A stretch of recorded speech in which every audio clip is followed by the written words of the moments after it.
The ref is down. Tonga Loa comes in, and Kevin Owens is about to hit like some inverted muscle buster type move on Tama Yeah, it's Tonga. like a driver. Yeah, and Tonga Loa comes in and is supposed to hit him with a low blow. Gives him a prostate exam. And then,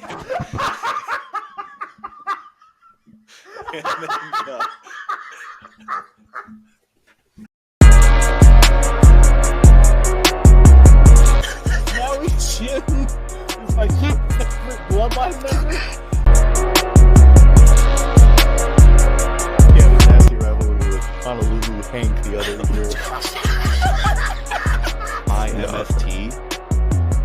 What does that mean? My friend Tama?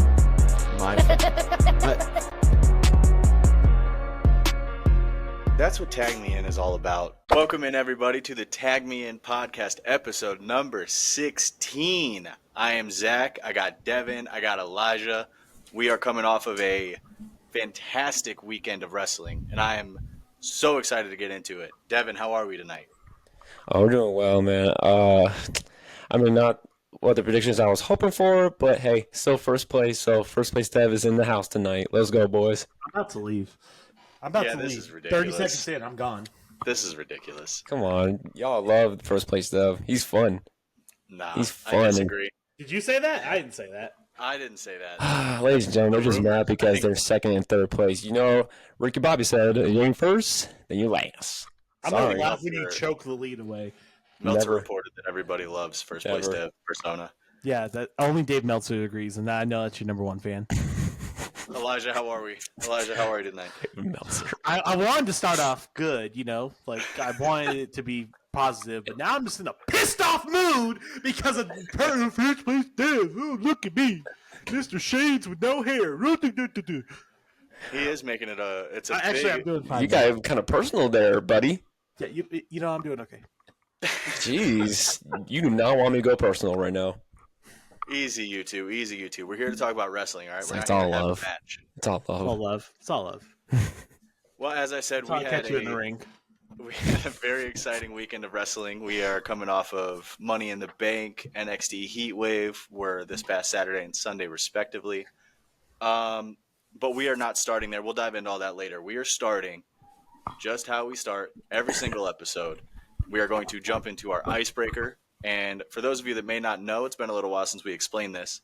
Icebreaker is something to just like get our brains going, get us activated up there.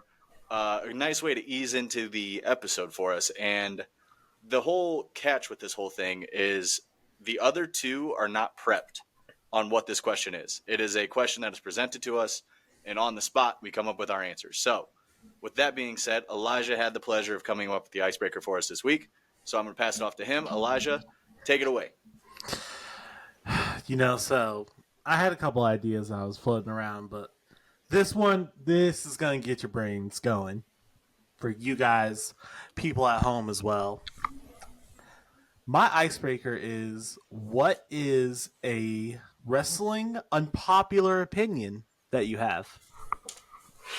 Something that you're really like, I really agree with this thing or disagree, but everyone else, majority of other people have the opposite opinion. And I have the perfect one.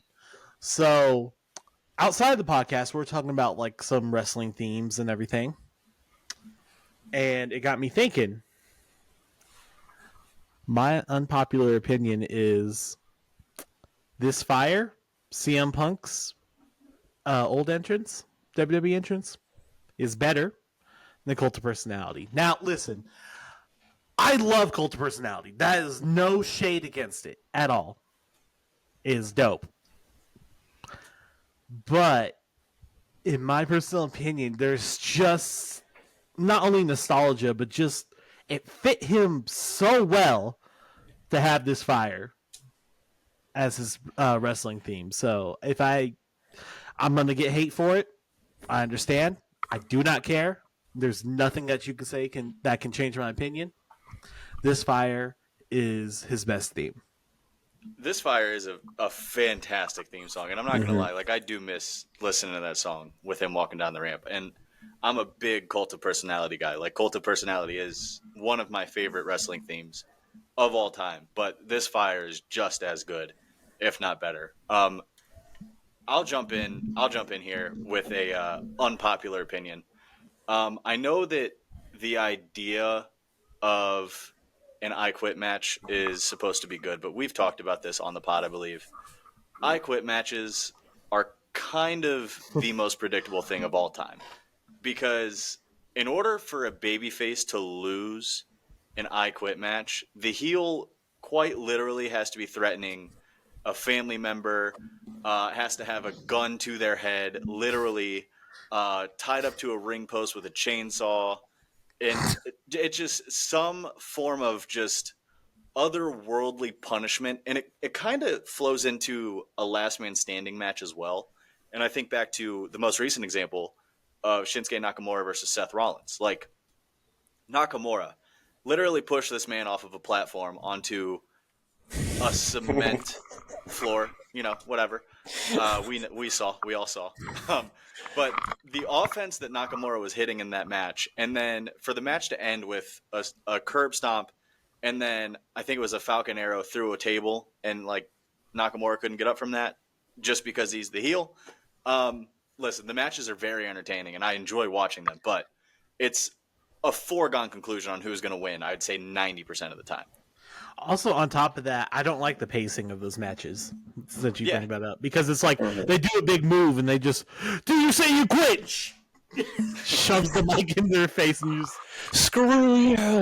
Yeah, just, do you quit? No! Like, oh, okay, his match still going. Like, it's big move, and then just immediately just like, oh my god, finisher, do you quit? I'm like, bro, and then the same thing with the last man standing. Giant ass move. 1, 2. I'm like, bro, I don't want to just sit here for 10 seconds. I don't want to sit here and be like, oh, he's probably going to get up, or, oh, he actually stayed down for the 10. There's storytelling with it, but it's just the timing's so frustrating.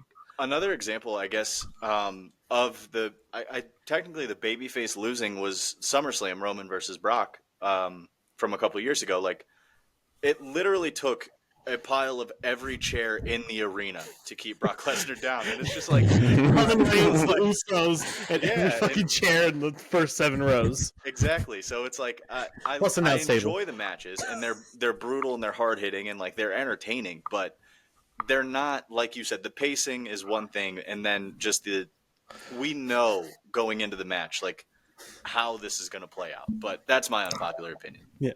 Do you quit? I think he said no. What? He did not say no. He just, I'm pretty sure he collapsed the lawn, brother. Like, out on him. Screw you, John Cena. Do you quit? No, because that's the thing. John Cena.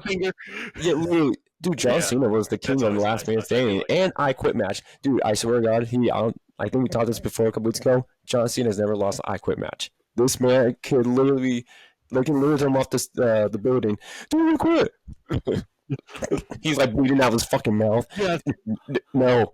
You are dying. You are bleeding from the insides. Just quit. Just never quit. Championship. Mother. I don't want to be interrupted every fucking 5 minutes to be like, oh, let me make sure he's actually out. Or, oh, does he actually quit? Devin, what's your unpopular opinion? All right, boys. So we gotta go back to episode 1. Oh boy! Yeah, I remember episode 1. Go check it out. Sub on YouTube. Yep, sub on YouTube. Yeah, so if you go to episode 1, I made some crazy comment where I said Seth Rollins is Mr. WrestleMania. Oh my gosh! Now, I forgot no. Oh man! So listen here. I said that really wrong. I believe that Shawn Michaels will always have that name, but I just believe that when it comes to like WrestleMania, I feel like Seth, in my mind, maybe it's just the bias in me because how much I love Seth Rollins.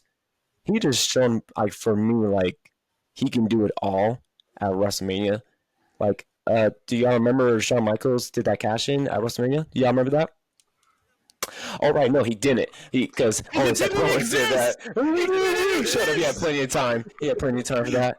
and cashed in and successfully got it. So I'm just saying. And also, recently, last WrestleMania, this dude had one freaking leg, and he came in clutch and was Cody Rhodes' Shield at WrestleMania. Right. Did his thing and had 2 banger matches. What? I'm sorry. It's just I think it's the bias of me. He was the MVP, like The Rock said. Absolutely. The MVP of WrestleMania 40. That's 100%. I agree with that. Listen, before you make your next point, if we're going based off this logic, then that means Damian Priest is also Mr. WrestleMania. Hell yeah. That's my vote for Mr. WrestleMania. Mr. WrestleMania. Wow, so he's Mr. WrestleMania over Shawn Michaels? Is he undefeated? No, Shawn Michaels is my number 2 overall favorite of all time. I think he is. Is Damian Priest undefeated at WrestleMania? Yeah, well, he had bisexual Undertaker is back at it. He's like, Undertaker gets the win regardless. Doesn't matter which version. Dude, the streak lives. The streak lives again. I did it for the Undertaker. All right.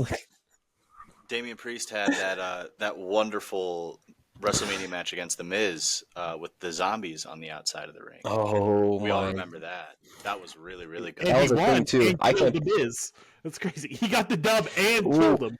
And had a tag team match with Bad Bunny against The Miz and John Morrison. And won. And what a guy. You know what? Take that back. Seth Rollins, back out of here, boy. Come on, Priest, let's go. Disproven immediately.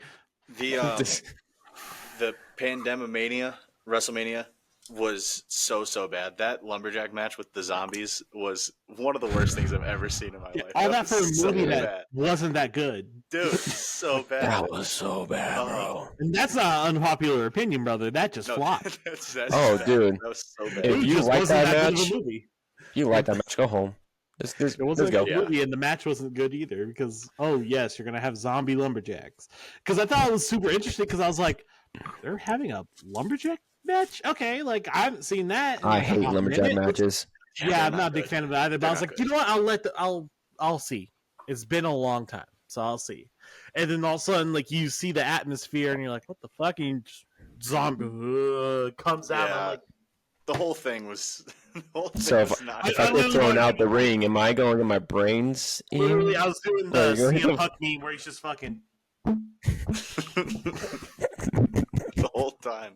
That's one of those moments where like, have you ever been watching wrestling and somebody walks in and you're like ashamed of what's on the TV? Oh my gosh! All the time. All the time. That's like, I swear, moments. It's not like this. You have people over. I think that has happened to me. Go ahead. Fun, go ahead. Fun little story. I remember there was one time. So remember back in Raw, I think it was like 2003, 2004-ish. There was the HLA, the hot lesbian action. It was the Eric Bischoff thing. Yes. I remember seeing that as a kid, not really understanding because I was fucking like 6, maybe like 5 or 6. Yeah. But that came on the TV, and let's just say my mom was like, maybe you shouldn't watch this. I'm like, no, it's so like that. I swear. Batista's going to come out any moment.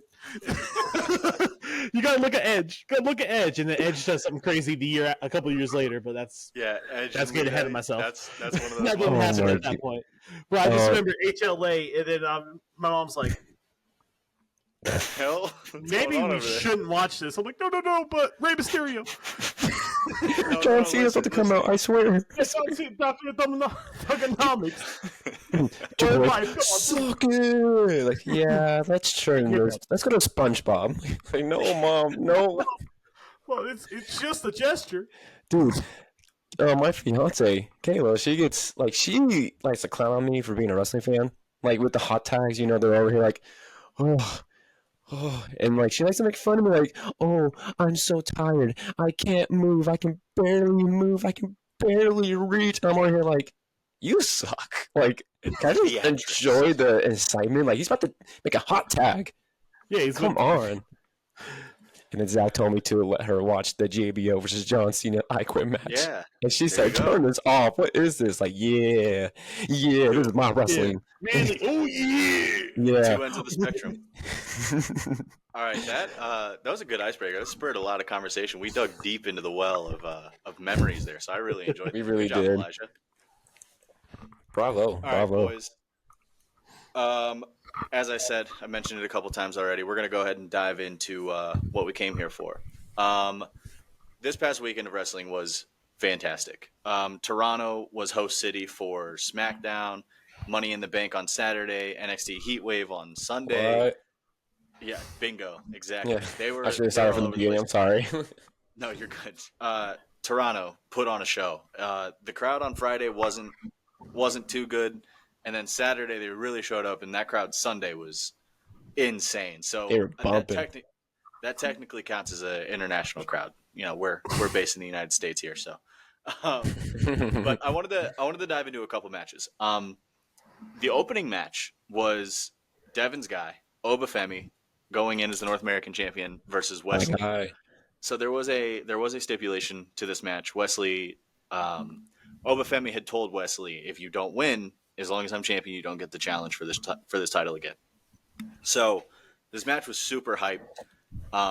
It opened the show, which I was shocked. So NXT Heatwave overall had 3 matches that I would consider to be match of the year contenders, and this was one of them. So Obafemi, this man is. If you have not watched NXT, like this is our way of telling all of you, go check out NXT. What NXT is doing right now is insane, and add to the fact that the most recent draft absolutely emptied out the main event scene for NXT. So they're scratching and clawing to find superstars in the men's division and the women's division, and these people just keep stepping up and keep amazing everybody. So Obafemi versus Wesley was just a crazy match, and I'll pass it off to Devin because I know you drafted him in our faction draft, so I'll let you go off on Obafemi here real quick. But the one move that I wanted to point out was when he had him in a fireman's carry, and he like did an F15 to this guy. He literally. I was about to say, that's what they call it, the F10. That's not Dude, the F5, that's an I thought it was F10. F50. I was seeing all types of things they were saying about It him. was crazy. So he threw him up, and he literally helicoptered Wesley into the air. One of the nuttiest things I've ever seen. But Devin, like, obviously, as I said, you drafted Obafemi in our faction draft. Go watch that episode. It was a really good episode. Like, who's gonna beat this guy? Like, what? How does this man get defeated? I don't think he will be defeated. I think once he goes into the main roster, he's gonna be undefeated. Like I cannot say one person I like. Oh yeah, he's definitely gonna beat him. Like I know one guy that does not like African American champions or African champions, and that match would cook. Hold on, though. Hold on. That match would be so good. I swear to God, if it turns like you're like, who's gonna beat him? And you hear Brock's music hit. Brock Lesnar. If you guys don't know. Yeah, it's a meme because he every single time like he's dethroned Kofi, he dethroned Biggie. Like it's like a meme now. He dethroned Bobby too, man. Yeah, dethrones Bobby, and it's like. There's something up with this. Something's not right here. And my problem with the Kofi one, he never got his rematch clause. What was his rematch clause, bro? We just like, all right, bet the tag team. You had your fun. Like, no. Yeah. No, how he was squashing like that. Come on, everybody. New Day. Woo! It's like, no, go back for the title. Stop making bootios, brother. You're world champion. Brother, put the pancakes away. Come on. Yeah, come on. Be a champion. I love New Day. Shout out New Day. Day rocks. They might be breaking up soon. The championship. They might be breaking up soon. I don't know. Karrion Kross might split them. Stop it. Stop it right now. Stop it right now. He's so good on the mic. He's so good on the mic. He's so convincing. We need Karrion Kross to. Gosh, bro. Like, me and Elijah are about to go off. Oof. Hey, use my boy. That's for another episode. Versus Wesley. All right. Sorry. Okay, can I? All right, real quick. I'm gonna get back. Let me get back to Obafemi real quick. How can you tell a grown man, "Hey, I'm gonna flip you around this ring like a rag doll"? Is that okay with you? Yeah, sure. Why not? No big deal. You want to learn how to fly today? You want to know what's nuts? I'll fact check this real quick, but I'm pretty sure Obafemi's only like 22 years old. Like He's this young. dude's a kid. Yeah. This dude's a kid. Yeah, dude. He's a big That's boss. not a kid, but he tells me what to do. I listen to Oba Well, Femi. yeah. I can't say shit. Have If you seen Oba's the like, Oba was like, you're backing me up, I'll be like, yeah. Yeah, Yeah. you're right. It's like Friday. What necklace? Yeah, one like, necklace. that was my North completely American lied. championship. He's What 26. championship? Yeah, what championship? Fact check. I had just had one of our IT intern guys buzz into my ear. Obafemi's 26. I 26. one My of God, those. he's our It's the age. point. It's the point. He's still very young. I know. I need to get more. I need to get better shit. He's our age. What the fuck? Yeah, what's going on here? I need to step up. Literally step up, because this dude is huge. I'm hitting the gym for 3 hours tomorrow. I'm behind. Have to. You need to go to the gym 4 times a day if you want to be like him. That's how I'm feeling. Like, Gotta damn. have the rock diet, eating like fucking 12 whole chickens a day or some shit like that. I got 2 more matches that I want to dive into before we get to the Money in the Bank review. The tag match for the tag titles between Nathan Frazier and Axiom versus Chase U. It was Andre Chase and Duke Hudson representing Chase U against the champions. My apologies to Andre Chase. I did not know that he had a Canadian destroyer in his bag. The cleanest Canadian destroyer I've ever seen. That was The cleanest. That was one of the coolest false finishes I've seen ever, because this man, there was a pin happening in front of him. He steps on his back and then turns it into a Canadian destroyer. I believe it was Nathan Frazier that took the Canadian destroyer, but I thought it was. I thought it was Axiom. Yeah. was it Axiom? I apologize. That match was so good, and it was like super fast paced. And I'm not usually a big fan of matches that are just like big spot fests, but for whatever reason, like this match was so fast paced and like so fun that the action literally never stopped. And there was also an undertone narrative going on with this match, because they've been telling the story on NXT lately of Nathan Frazier kind of not being locked in enough because he's got WWE speed to focus on. He had a Heritage Cup match that he had to participate in. So Axiom was kind of like at his neck, like, hey, we have a match at Heatwave. Like, you need to lock in here. He showed up late. He showed up late in the pre-show. Yeah, being like, oh, what happened? No, there was fans. I wanted the pictures. Like, I'm not going to deny him. And it's like, bro. Yeah. Focus! So I definitely thought the titles were coming off of them this match. So I'll pass it over to Elijah here. Like, is it the right booking decision? Like, do you think that it's an appropriate time to keep the titles on them, or do you think they should have come off? No, I think they should hold on to it for a little bit longer. I love Chase U, and like, I wouldn't have been mad if they regained the tag titles. Yeah, I'm holding the mic, but yeah, me too. But I wouldn't have been mad, but it was a spot fest. Like, another spot that really popped me was another false finish with Chase U again, and it was when Nathan Frazier tried to super kick him when Axiom was like holding him, and he fucking accidentally super kicks him, gets dragged out of the ring. Like, which, funny enough, we'll talk about someone else getting dragged out of the ring here in a minute, but. Like, gets dragged out of the ring and then jumps on the way he like jumped on the pin. I was like, he locked it the fuck in. I was like, oh my god, he cost him. Like, he didn't lock in and he fucking cost him. I thought that was going to be the story, and then kicks out and then just spot after spot. Like, also, it was one of my favorite tag matches of the year, to say the least. They absolutely cooked with that one. Definitely. And so we record on Tuesdays, for those of you that may not know. This continued into this week's episode of NXT. So Duke Hudson showed out in that match, and he was one of the stars of that match. And he actually, next week, speaking of Obafemi, next Tuesday he will have a North American Championship match against Obafemi. So Duke Hudson, he's been R.I.P. Duke Hudson. Well, he's R.I.P. Nice knowing you, buddy. We know, but it's gonna be competitive. But he's getting the point is like Duke Hudson really showed out in that match, and like I was aware of how good Duke Hudson was, but to like see it on a PLE stage, and like now he's got a singles championship on the line next week. I'm really excited for where Duke Hudson can go, because MVP of Chase U. I believe that guy. Yeah, MVP. I believe that guy. He's very, very talented, and he's got a future as a single star. Um, Before we jump into the main event of this show, shout out the women. The women had A+ matches on this show as well. Sol Ruka versus Kalani Jordan for the Women's North American Championship. Beautiful, beautiful match. Ricochet and Will Ospreay both gave them a shout out on Twitter because Yes. Ricochet was like, "This is the female version of me versus Ospreay. Like, this is exactly how our match went." So, But did you see what Dave Meltzer said about that match? no, I No. did not. So this dude has some balls or something just to say this shit. He said that this was a gymnastics match. I cannot speak. Gymnastics match hidden turned into a wrestling match.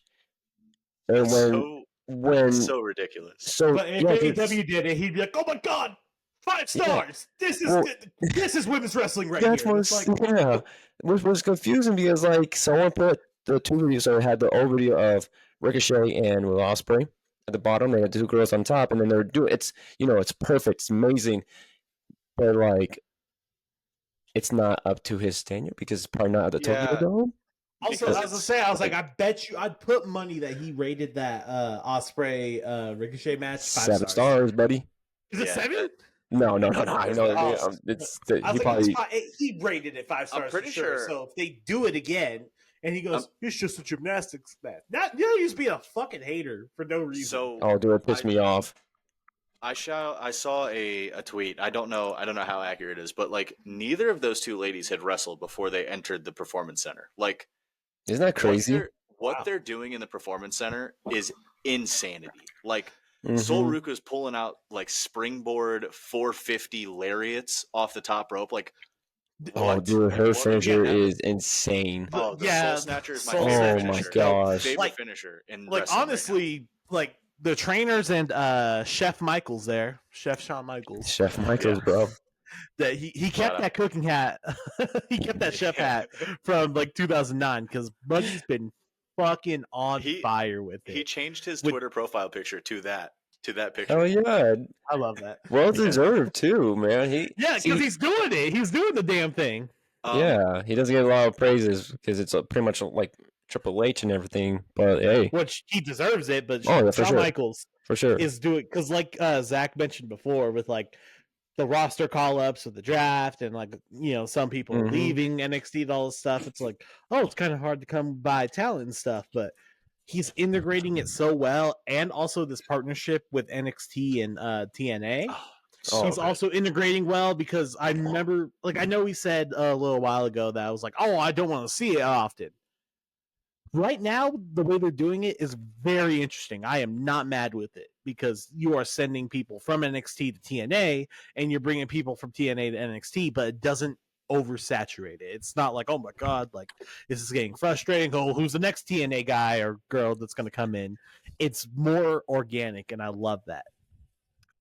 Before we get to the main event of NXT Heatwave, there was another women's match. It was Roxanne Perez defending her title against Lola Vice. Lola Vice. Sorry, name All is How good. dare you? All good. How fucking dare you? Hey, respect to Lola Vice. That match was Yeah. very, very good. It was very good. I enjoyed it. It was awesome, and five pop rocks, Oh, dude. and that just shows you like what it takes to keep Lola Vice down. Lola Vice, she's going to be a star, dude. She's Oh, really, yeah. really good. I mean, Also, and Roxanne Perez is as well, but like we already know about Roxanne Perez. She's Yeah. a beast. But Lola Vice really shined in that match. But the last match that we're really going to like dive into is the main event Fatal 4-Way for the NXT Championship. Sorry. It was Trick Williams going in as champion versus Ethan Page versus Sean Spears versus Javon Evans. First thing I want to say, Javon Evans, formerly known as Jay Malachi in MLW. This guy And DPW. is Shout Deadlock. Shout There we out go. Deadlock, man. Great as a star. Javon Evans is an absolute freak. This guy was the star of the show, the star of the weekend, the star of this match, obviously. Like, this man is on another level. If you like high flying wrestling, like, you have to tune in to Javon Evans matches. He's unbelievable. No, I agree. Like I know we were given like a little bit of hard time with his theme, like, oh, he's bouncy, whoa. Yeah. Like We we're don't need giving to that hard talk time, about that. but We do not need to but talk about it's for that. real though. Like I've never He seen someone where it almost looks like they're levitating. Like he'll Literally. jump off the top rope, and you're like, "Fuck, he's up there for like a hot minute." Like it's not Okay. like I've seen people like jump high for a move, and it's awesome. But I've never seen someone jump high and then stay there and then pause. way longer than they have to, and then hit the spot perfectly. Like So, not even you know botching how- either. Pause. You know how Jeff Hardy, when he was in his heyday and he was doing his swanton, it looked like he would like flip in slow motion. He would wait till the very, very last second to complete his rotation. That is what Javon Evans does with his cutter. So like the Cody cutter is a very nice cutter. It's executed great. Javon Evans has this move where he'll go into the corner, into the top rope, and he will jump backwards and like he kind of like arches his back and then just like at the last second kicks his legs out, hits the cutter, and like you said, Elijah, he literally will pause in midair before he finishes his move. It is one of the wickedest things I've ever seen. Yeah, But- like I've never seen someone like jump off the top rope midair, find where his opponent is, and goes like, "Okay, I think I have." Yeah, I got it right here. Let me. Bam, and then hits it. It's like, what the fuck? You haven't even had that much time. Have you seen a man get like trying to jump off the top rope, and then someone pushed him so high in the air and hit the announce table, and just I've never seen them like fly through the announce. I've seen people like jump off the top rope and then like put someone through the announce table. I've never seen someone get shoved and all of a sudden they just go fly So through this- the announce table. pushed him. Like, That's the next thing I was going to bring up was Joe Gacy and Dijak had a match at an NXT PLE. I can't remember which one specifically. I apologize, but they kind of ran that spot where Dijak was going for a top rope move and Joe Gacy launched him off, but it was onto a table covered in Legos. Funny enough. So Dijak, goes through the table, whatever. Shout out Dijak, by the way. Just as a quick aside, like that Oh, yeah. man. Shout out Dijak. He's going to be an absolute star. Yeah. But they Ratio ran that us back. or don't. I don't care. Yeah. But Jay Malachi, Javon Evans ran that spot back. He got pushed off the top rope through the announce table, and his ribs hit the corner of the announce table and absolutely just obliterated the table. What a crazy spot. So the way that this match finished, that's enough Javon Evans glazing, I think. The way this match finished was very, very creative. So, as we mentioned, there were 3 other guys in this match. I don't think we don't have. oh any yeah, I forgot. So Trick Williams has his finishing move is called the trick shot. It's basically just a running high knee. So he hits a trick shot on Ethan Page. I'm sorry, hits a trick shot on Javon Evans. Javon Evans falls down. Hits another trick shot on Ethan Page. Ethan Page falls on top of Javon Evans. Just knocked out, just happens to land on top. Sean Spears pulls Trick Williams out of the ring so he can't break up the pin. And Ethan Page's dead body is getting the 3 count on top of Javon Evans. So we have a new champion, new NXT champion, all ego, Ethan Page. Quick side note before I pass it off to you guys here.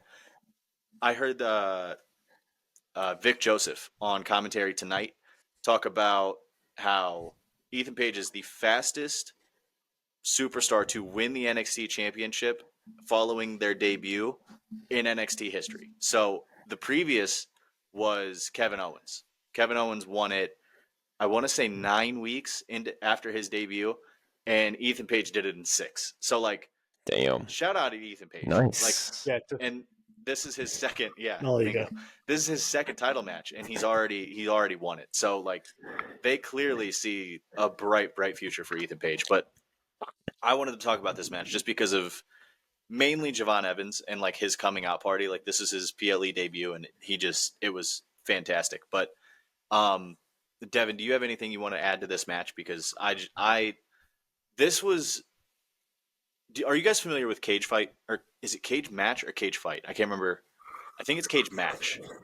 It's a website. Is that the rating system one? It's basically, it's like a Oh. wrestling Yeah. database. Cage, Oh, I think it's okay. Cage Match. I Yeah. think it's Cage Match. It's Cage Match. They ranked NXT Heatwave as the 7th best WWE show of all time. Now, I would have Of to do a all lot of time, research. Of all time. All time. I would have That's to go back impressive. to do my research, but Yeah.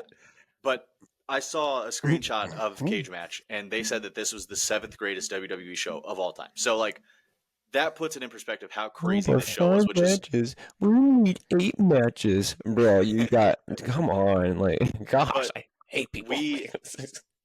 we don't usually dive into NXT, but like we felt as a group that it was necessary to bring this up. And Devin, do you have anything to add on to the main event? Just overall, how were your opinions on the show?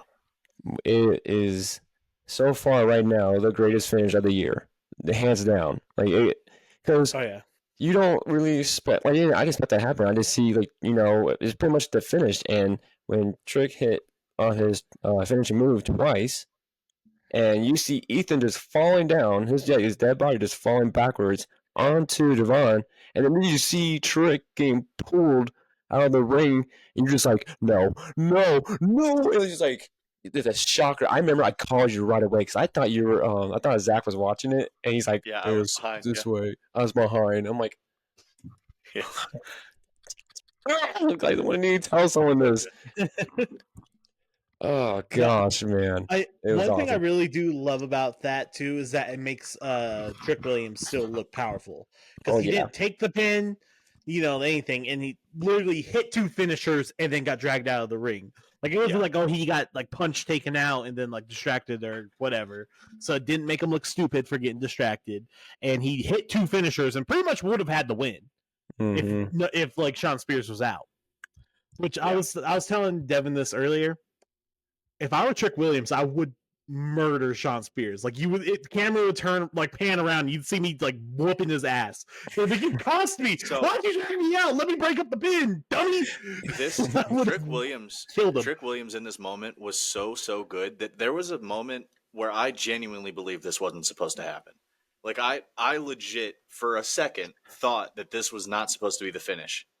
Like that's how good Trick Williams was with his selling of like how mad he was. But we're gonna move on from NXT Heatwave. Just we, like I said, thought it was necessary to bring up because this match was not this match. This whole show was unbelievable, and the Fatal 4-Way had one of the most creative finishes I can remember. Keep cooking, Sean. Absolutely. Like Yeah, if you haven't been watching NXT, like I'm telling you, with what they're working with, their whole entire main event scene got depleted, just completely washed away, and they are right back to where they were. Like NXT is so good. We're gonna move on to Money in the Bank, which it was actually the day before, but you get it. Money in the Bank. As you know, we all run this competition, year-long thing we got going on here where we predict the PLE match card, we predict the outcomes, and we have a little competition to see who wins the TMI championship at the end of the year. We all went 3-2 on this PLE.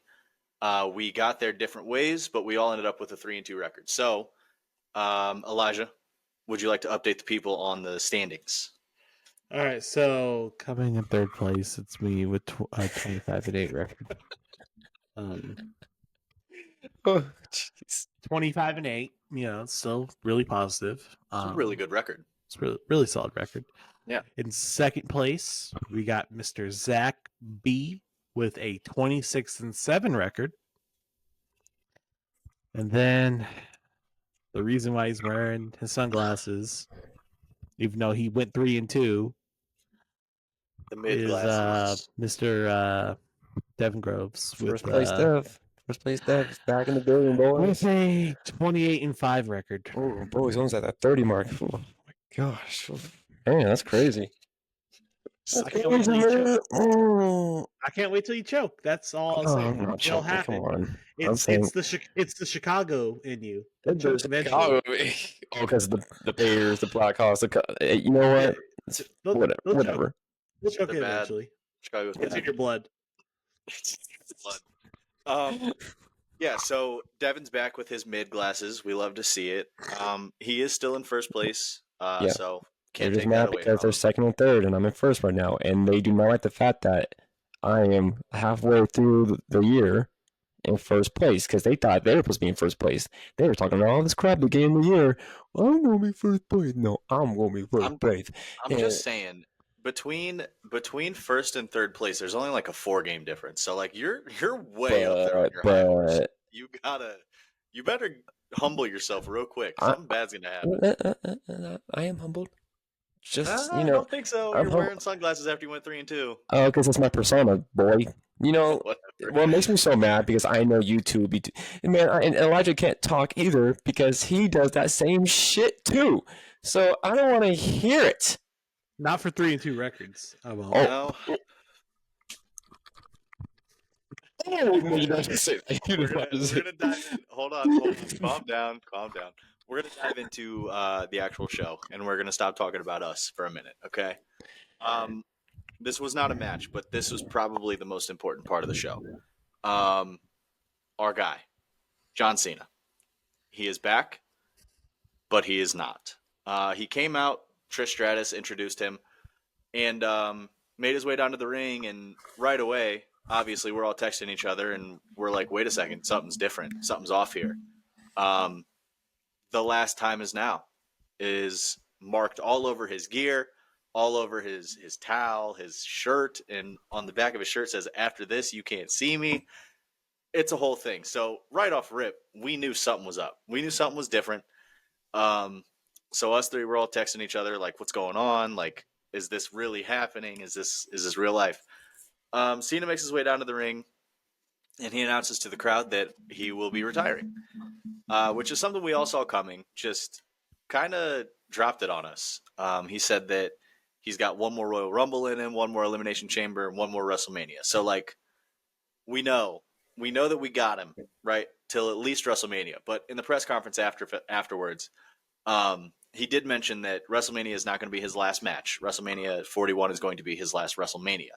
So, from what I understand, as of right now, tentatively speaking, we have 30 to 40 dates that John Cena will be in WWE television throughout the year of 2025. So, he confirmed that December of 25 will be his last month as an active wrestler. So, personally, I knew it was coming, like I said, but it doesn't feel right.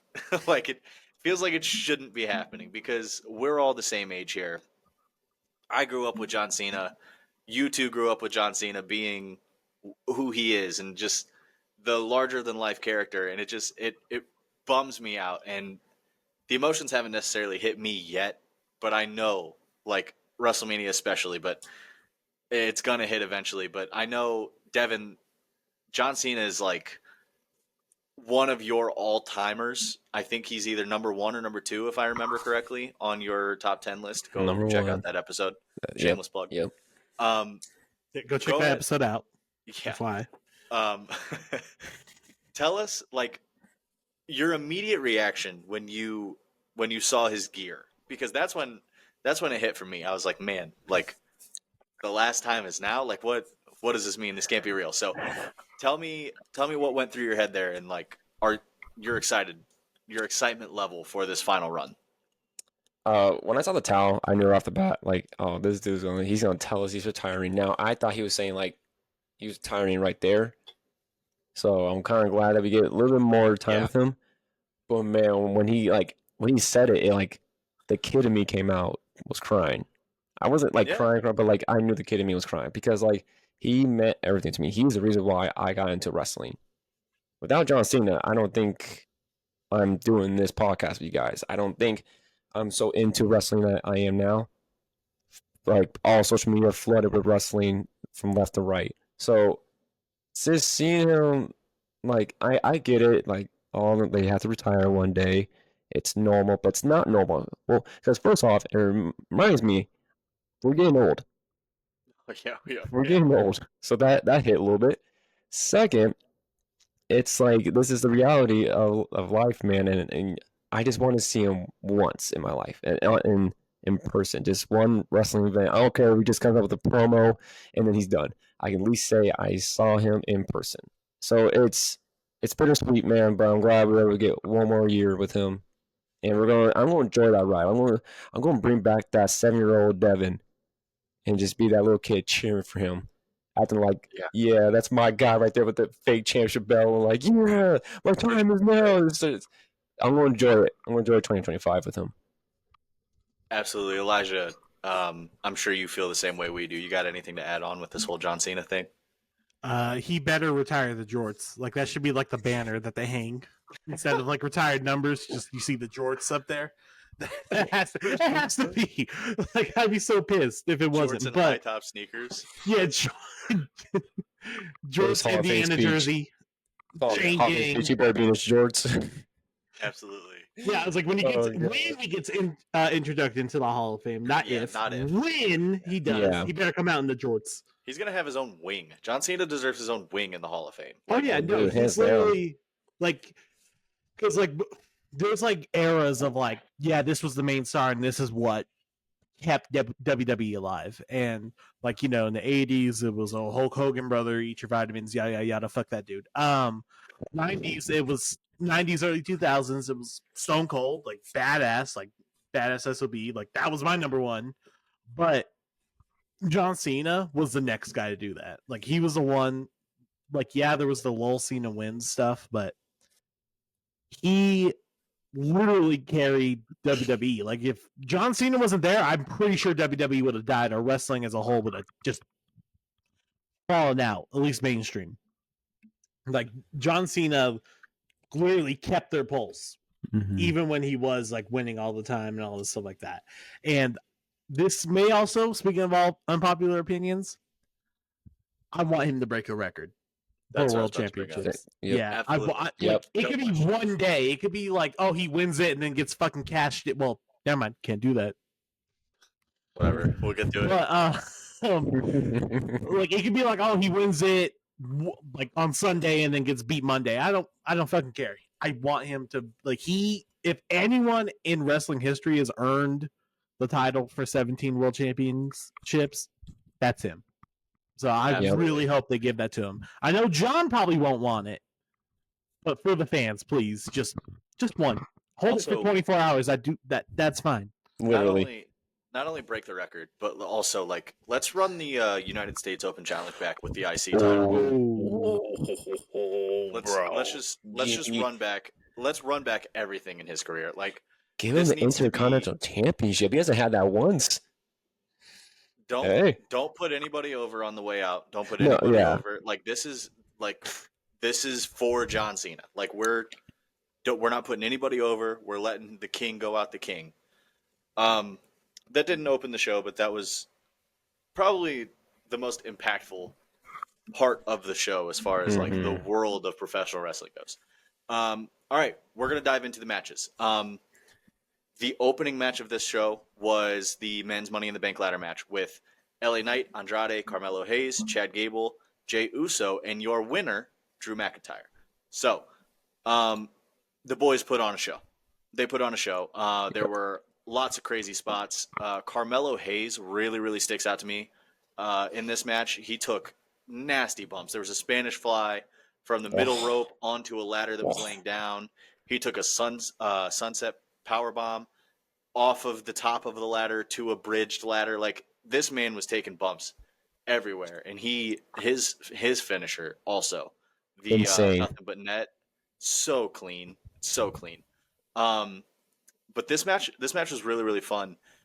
There was a moment where Elijah, our winner, Jey Uso, was getting ready to unhook the briefcase, and Drew McIntyre literally javelins a ladder to this man's throat, and he just knocks him off the ladder.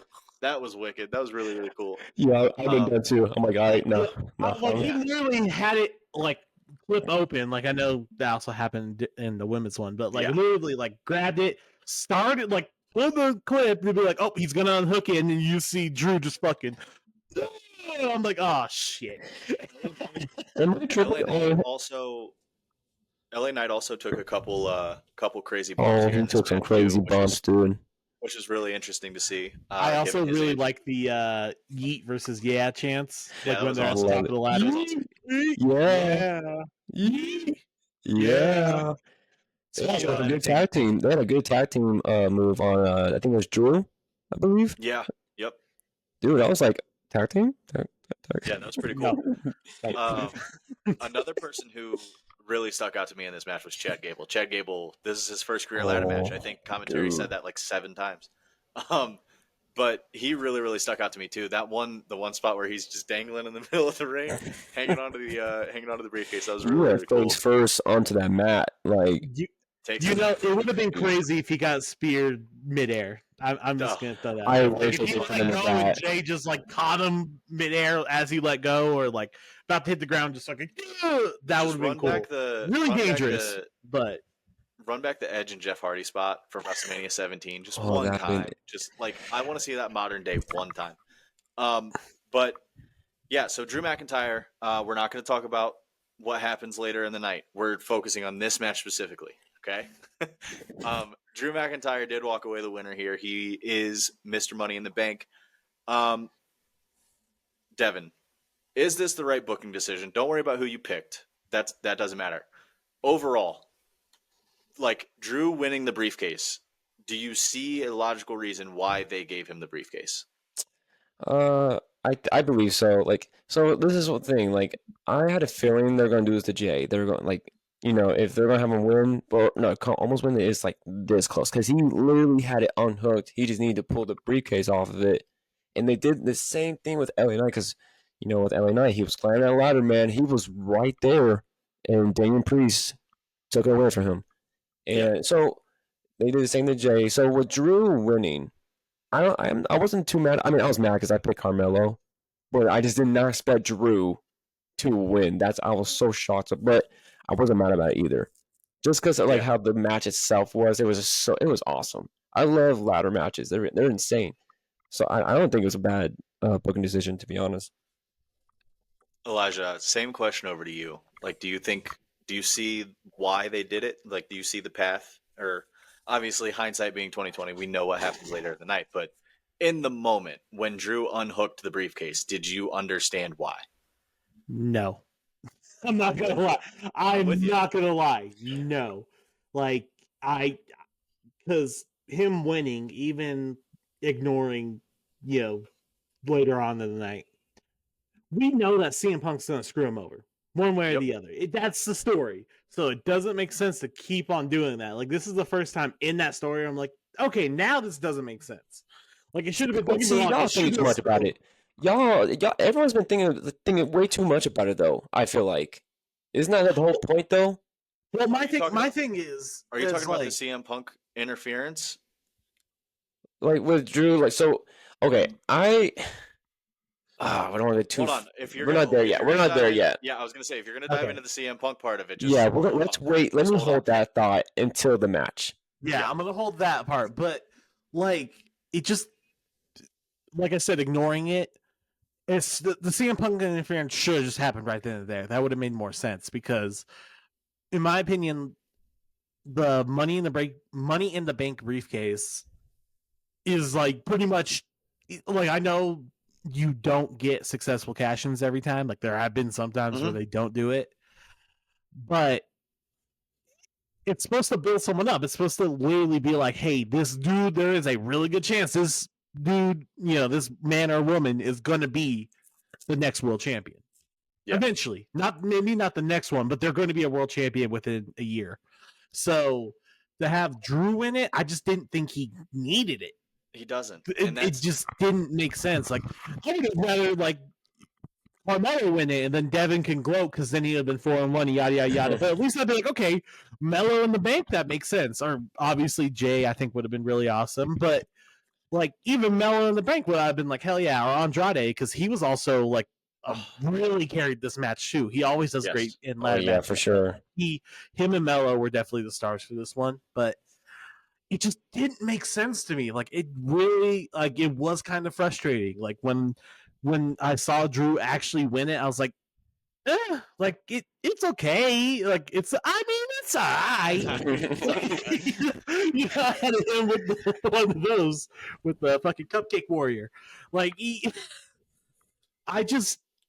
didn't make sense to me, and I'm not a fan of it. I'm actually with you. So what I realized during this match is I think the WWE is just scared to pull the trigger on Jey Uso. Like when I when don't are they think gonna they're do this? scared. Why? Do we not know This was there's literally literally the a perfect bloodline time, storyline we all know Jay's gonna be part of.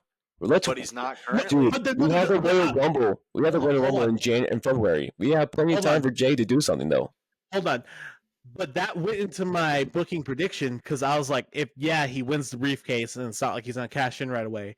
But imagine if if they do regain the bloodline and it's like bloodline civil war and stuff, you got Jay, who is Mr. Money in the Bank. It would make perfect sense. Like even if he only held on to it for like a month or something, it would make so much sense for him to have that briefcase, like have his own accolade essentially, and then that would further the bloodline storyline even more because like if Roman regained his championship or if Solo won the world championship or Jacob Fatu, anyone won the world championship, it would like add on to it. I'm not saying they would do that or if I would even do that if I was booking, but like it would just make so much sense. But even like I said, like even if Mello won, that would have made so much sense because I'm like, oh yeah, like Mello when he debuted onto the main roster challenges Cody at first. Now he has Money in the Bank. He's like, Cody, run it back. Or he'll come out like after a Cody Rhodes match and he's like, oh yeah, hey fuck boy, round 2. And it's like, what? You just went through this entire match. Like I would rather He's so aggressive because he is him. But like that would just make so much more sense to me than be like, yeah, Drew's Mr. Money in the Bank, but it's just we already know, regardless of the outcome, CM Punk's going to screw him over. It's either going to be he cashes in and he fucks him over. Obviously we'll get to that later, but like it just didn't make sense even at that time before knowing how the rest of the PLE was going to go. It just did not make sense to me. So are you more mad that like would you rather have like because there's the Money in the Bank briefcase need to have be on someone that deserves a championship, like, or can it be on anyone? I mean, That's how I see it. I think it'd be on anyone, to be honest. I just think story wise, it just didn't make sense because there's two people that I'm like, I don't want them to win it. And that's not because like I didn't think it'd be cool. Like literally anyone in that match, even if Andrade won that, it would have been cool. Oh hell yeah! Like interesting thing. But I was like, I did not want Drew to win it, and I didn't want LA Knight to win it because they're already in active storylines with other people, non WWE Championship related. So it wouldn't make sense to do that. I was like, anyone else, any of the other 4 dudes, perfect. I think on this maybe this unpopular opinion right here. I really did not see any problem with it. To be honest, I mean, like I said, I wasn't happy. I wanted Carmelo to win, but Jay was literally this close. I thought for a minute Jay was gonna win this. This is unbelievable. Yeah, so when Jay won it, I was very surprised. I also just wanted the Yeet case. I'm not gonna lie. I think everyone wanted the Yeet case, but at the same time, when you have it on your PLE cover, you're pretty much telling us that he ain't gonna win. That's true. Which I mean. Our competition aside, obviously I picked Jey, so he didn't win. So like that bummed me out. I'm with you though, Elijah. Like I don't necessarily see why they pulled the trigger on Drew here because like Drew McIntyre is arguably the best heel in the WWE right now. If like, and plus he's embroiled in like the hottest feud of the year right now. Like he's so tied up in the CM Punk story that like that feud does not need a world championship. It doesn't. Mm-mm. Like this is a really blood feud. No. This is a personal beef that they got. But overall the match was fantastic and it was a very, very solid match. So booking decision aside, like I was happy with the match. Mm-hmm. We're gonna move on to the next match here. In case you were wondering, the streak continues. Undertaker at WrestleMania, Zack trying to pick the IC title. Those are the 2 streaks that everybody talks about in the world of professional wrestling. I am now 0-5 on the IC title. So Sami Zayn went in as champion against Braun Breaker. And Devin, you were there with me. Stop laughing. I know that ain't you laughing over there. Listen. I know it's just with you though. You're winless with that prediction. This championship is going to be the death of me.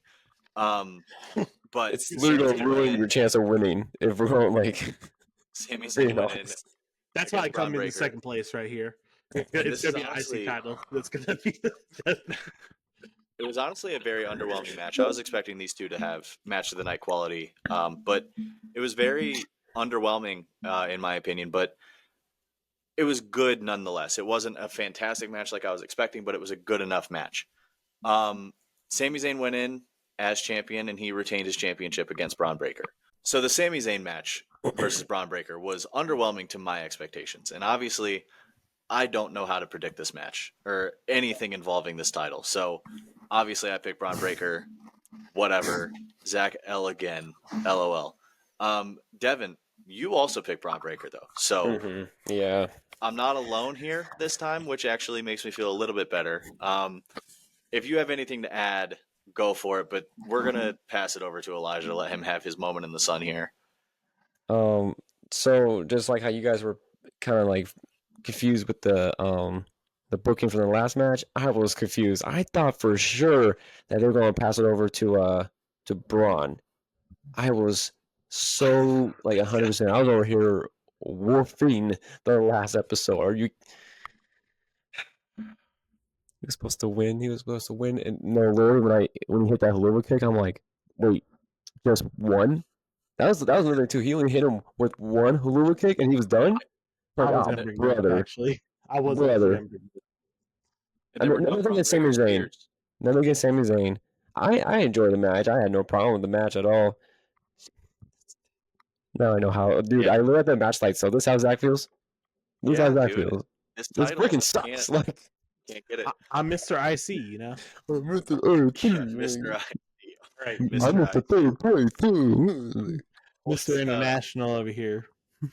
What's your opinion on this match? I know you were the only one that correctly predicted Sami Zayn. I think you were the only I'll one give you your flowers for that. I will. in the United States of America to pick Sami Zayn. So you, go ahead. You might have Pick the been. Toronto guy.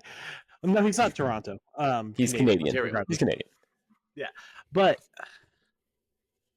I do agree that was like a pretty underwhelming match, and I also did not like that it was only one Helluva kick. That I will also say. I agree with that wholeheartedly. I still thought Sami should win, and he did, because I will never doubt Sami Zayn unless it dictates it, and now is not the time. He, like, people are giving him shit, but I do think it's the right booking decision, because if, you know, it's minor spoiler, Braun's going to win it eventually. Like, he has to. But I was just like, very first time, you need to build up Sami more, because what I really like about this Sami Zayn story, and even like he talked about it on Raw afterwards, he was like, I'm tired of being called the underdog. Like, I'm a champion. Yeah. So having that story of like, you guys keep on undermining me, I am a champion. Like, I earned this fair and square every single time. I am never the underdog. I am going to be your champion. And that is an amazing story to tell. And I feel like it fed well into him winning. It should have took like 2 or 3 Helluva kicks, if realistically. Yeah. And he should have, you know, like Braun had his like very powerful moments, but I feel like they could have done better, unfortunately. Yeah. But it wasn't bad. Like, it wasn't the worst match I've ever seen. It was just that, again, it's all right. The way that they've been building Braun Breaker, I completely expected them to pull the trigger here, just throw the title on him. And by the way, I'm not a Sami Zayn hater. Like, I know that I've picked against him every time, but that's not like I you haven't picked him once. You haven't picked him once. No, I haven't. But I genuinely love Sami Zayn. Like, I adore Sami Zayn. He's one of my favorites. I think actually the first defense that he had, you're like, Sami's gonna have a 1-month reign. He's gonna have that short title reign. If I remember you saying that. Because it was Chad Gable. I thought it was his time. Whatever. It was a triple threat, actually. People on the internet calling Sami Zayn Sammy Hogan. Shut up. Oh my gosh! Like, what? It's been 3 months. Shut up. Yeah. Like, literally stop. I hate the IWs. The IWs sucks, man. It's literally that Daniel Bryan meme where he's like, fickle. It's true. It's very true. You're being very fucking fickle with this. Did he win in the way that we wanted? No, but he let him be a champion. This Like, time let him last be year, champion. Sami This is why I Zayn was love Triple H, because he does not care. He No. believes in his booking, Well, and he will go. Well, this is not Tony Khan he here, bro. definitely Don't. cares. He definitely cares. Triple Not H Tony is Khan online. level. Not Triple Tony H Khan is- level. No, yeah, Tony Khan looking at Twitter replies and getting Triple butthurt. H is Yeah. He's not on that level. Triple H is online. He's got a burner out there somewhere. Triple H. Yeah, We're talking about Triple H. Yeah, I'm really absolutely. cooking. I don't think so, Yeah. bro. I'm don't. lurking. I see you at play. Hey, Nelson, you're a bitch. What do you mean that's a 2.5-star match? I'm not booking for weirdos. Sami Zayn. He's one of the best wrestlers. It's not time yet. So you're wrong. I'm a screw again. Like, oh, okay, Triple H. Triple H has a burner account out there somewhere for sure. If he does, I'll give you $10. If you find it, I'll give you $10. We'll never find out. I know. Yeah. Overall, though, Not Triple H is going to be the handle. yeah, definitely. Not the game. I hate Chad Gable. That's going to be the handle. he's never going to win. Okay. Oh gosh. So we're that match overall underwhelming, but I love Sami Zayn. I'm fine with him being champion. I think that he's worthy of a world championship spot, though. That's been my whole argument this whole time. Braun Breaker's getting another shot. Braun Breaker's gonna be just fine. He's the future of the company. Get used to seeing Braun Breaker. Okay, so the next match was the World Heavyweight Championship match, Damian Priest versus Seth Rollins. Now, we are not talking about the cash-in just yet. We are looking exclusively at Seth Rollins versus Damian Priest by itself. Before. Okay? This match might have been Damian Priest's best work. This match was so good. Seth Rollins is Seth Rollins. Who ordered 2015 Seth Rollins? Dude, Because that's what we got. Did That's he what we like, got. was your knee ever messed up, bro? Like you can't. He got Like, that John what? Cena serum. Like, Dude. he got that. He got that workout lift the something. league juice. Like come stay still. Yeah, Stay, he got that and- Cena serum. Like Russell he Wilson. came back. Yeah, that Russell Super Cena Wilson. serum. Like Dude, he he was- came back on fire. He was His flying new around that gear. ring like he never missed a beat. His Yeah, new it's almost like he gear was never hurt. and his new presentation is so sick, by the way, just the black and gold. It's so good. This My version of favorite Seth wrestler. Rollins, if we're getting this version of Seth Rollins right now, like I'm so on board. I love Seth Rollins, especially this version of Seth Rollins. So like he was flying around the ring, and I don't know if you guys noticed, but the move that he got hurt on originally was his springboard front flip, and then he immediately turns it into a moonsault off the bottom rope. So he ran that back. He did that match, but not that match, that move. But before he hit the moonsault, he like gave a big smile, and that's kind of just one of those like if you know things. So like that was really funny because he was like, "This is how I hurt myself. Let's see how it goes this time." Yeah, it's like the same thing like when he had that injury in 2015 where he hurt himself on the sunset flip, and then when he comes back, he's like, "Let me do the sunset flip." It's like Seth, but then No, he was fine. He was fine. Speaking of old Seth Rollins moves, like Seth Rollins busted out a buckle bomb in this match. Yo, I was like, I thought they got rid of that. Wild. Oh my That was gosh. This match was so good, and like I said, Damian Priest not to be outdone in this match as well. Like this match alone, before the cash in and before the very end of this match, was so good. This match was great, and like I said, if this is the Seth Rollins that we're getting, I'm so glad he's back. And I was not expecting this agile of a Seth Rollins coming off of knee surgery. Like, I'm pretty sure he got surgery, but Oh, he got surgery. yeah, definitely. Now, the ending of this match. There's some controversy. So what happened was there was a sequence of counters. They were both going for suplexes on each other, falcon arrows on each other, and there was like 4 reversals in a row. Eventually, Seth Rollins breaks through, he lands the move, and he goes to pin Damian Priest. And there's a 1, there's a 2, and there was supposed to be a kick out. There was supposed to be music hitting. Something was supposed to happen. I think the music was supposed to hit. I think Mm-hmm. if I had I to think so guess too. what it was be like 1, 2, and then you Yeah, hear the Damien, not Damien, yeah. Drew's music hit. Yeah. But So it was like 2 seconds too late. Well, something because if you happened. look at Damien was looking at the entrance. Yeah. So Well, I think music was supposed to hit.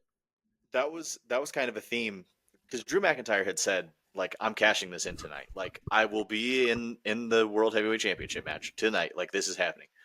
So all match, both wrestlers were looking up the ramp, like seeing when somebody's going to come out and whatever. But something happened. There was a miscommunication somewhere. Something in the production truck. I don't know what happened, obviously, but music was supposed to hit, and that botched pin single-handedly like ruined this match for me. And like everything after that just felt like gross and it just didn't feel right. I texted Devin and I was like, this is in the very beginning of the women's ladder match, which we'll get to. But I texted Devin, I was like, something feels weird. Like something feels off tonight. And but anyway, after that pin happens, that match alone, Seth versus Damien, was on track to be match of the night. Like that, it was such a good match. And then the botch pin happened. So after the pin, Drew McIntyre comes out. He is, keep in mind, at this time, Mr. Money in the Bank. So he comes out, declares that he's cashing in. Real quick. Yeah. I don't mean to interrupt you. I just feel bad for Damien because this is the second PLE where something went wrong, and it's not his fault. Like none of it's his fault. Neither of them are his fault. It's just very unfortunate because It's I've also him. seen, It's always on him.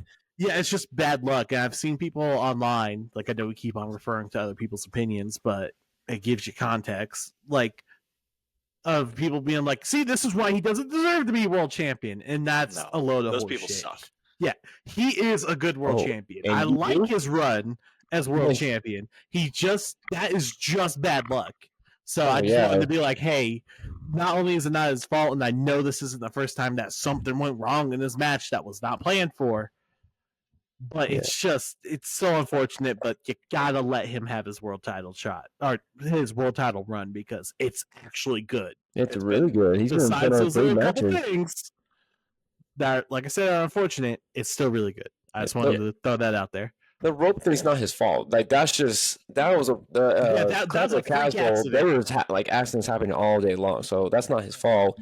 And then his job was to, hey, listen, we're gonna put the music on, so you don't have to do anything. You're gonna take the pin, music's gonna come on, and like you'll just sit there laying there, and then music doesn't hit, so he's laying there. And he got bad in his mind. He's like, fuck.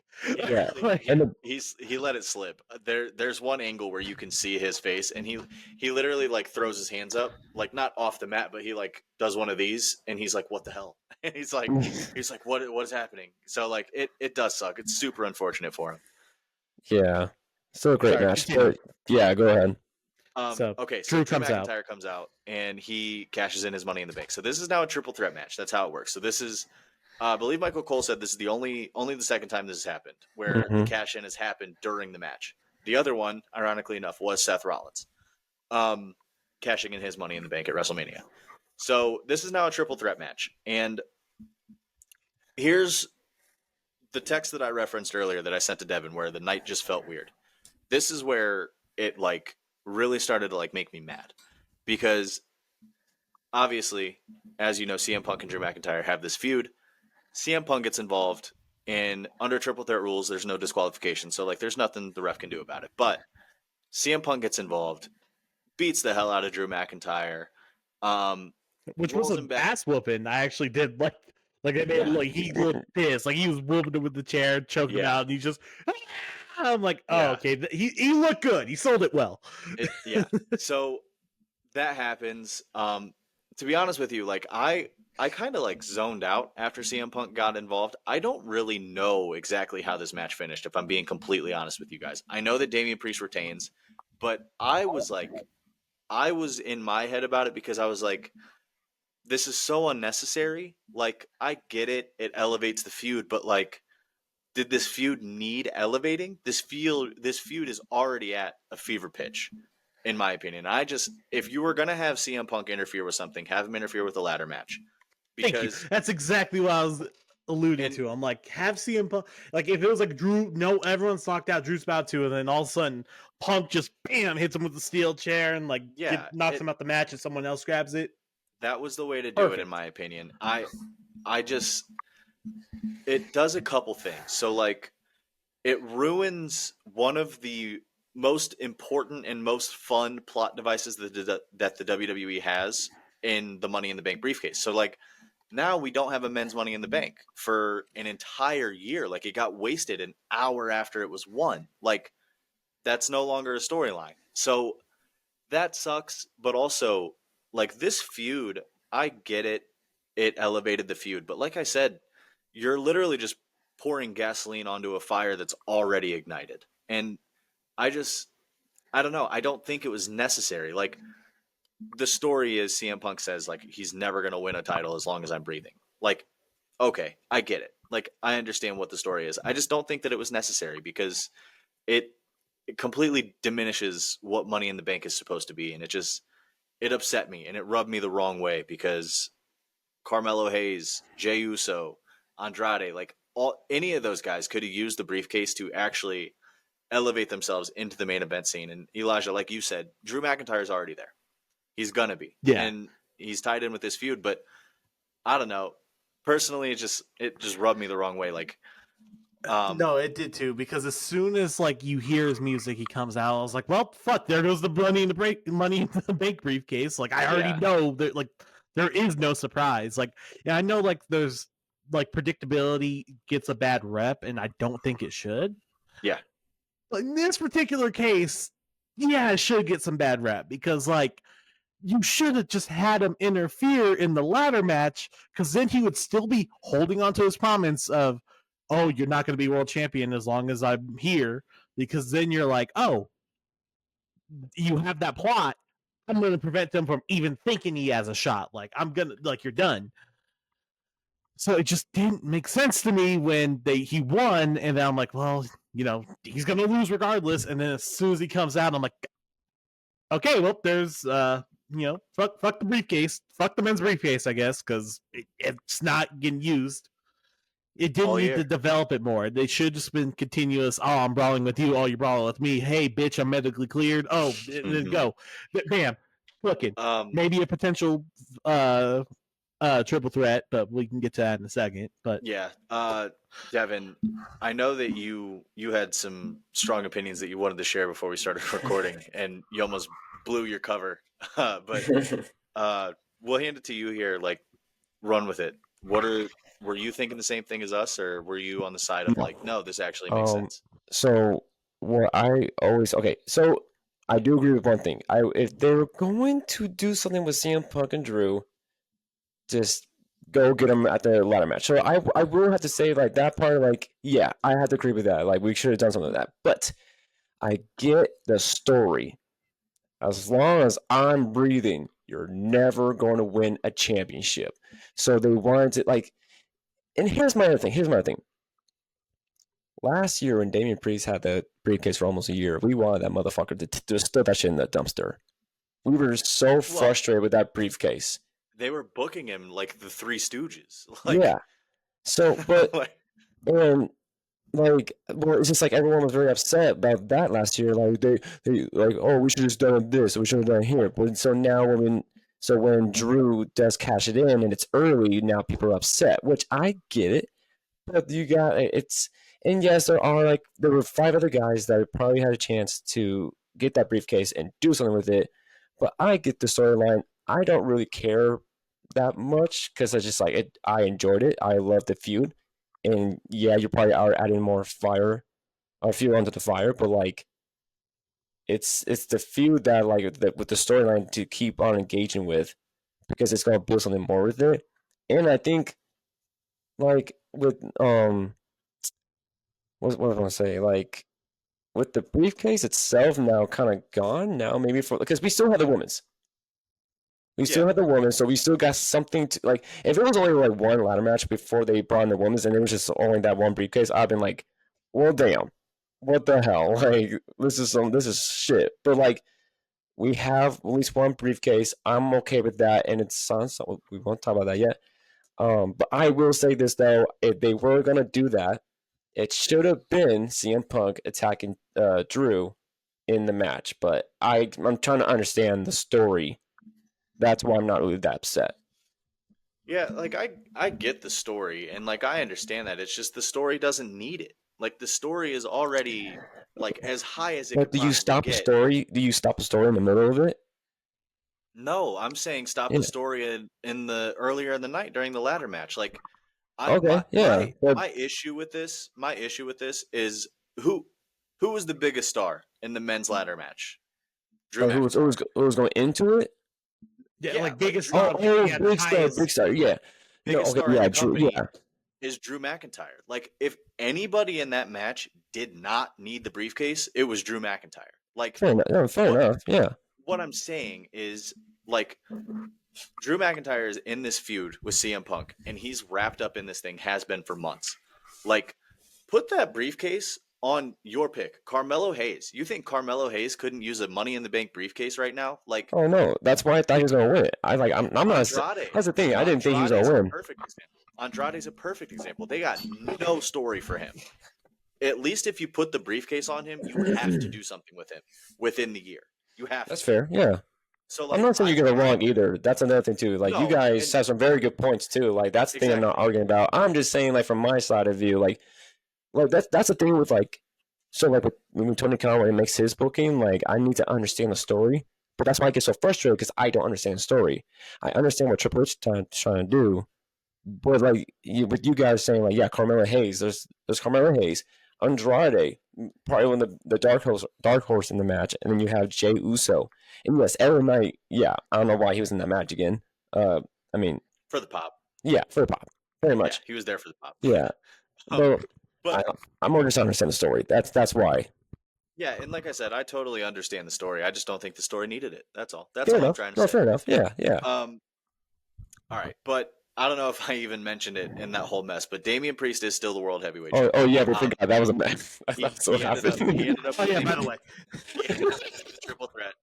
So as of right now, I guess he won't get cashed in on. So unless he has a championship unless match before unless that SummerSlam, one which person that won in the match, the other Money in the Big match catches in on him, you know. That'd be yeah. crazy. So as of right now, Damian Priest versus Gunther is set for SummerSlam.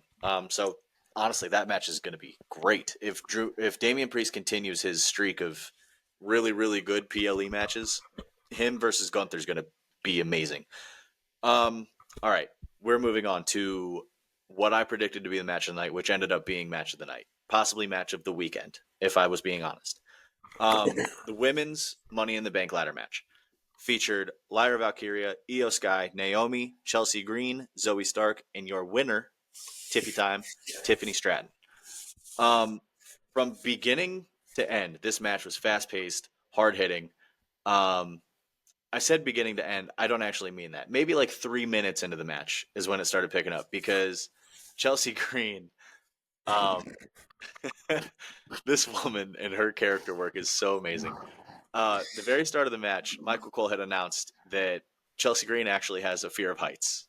So what happened was every other woman in the match scattered. They went out to grab ladders and started fighting each other on the outside.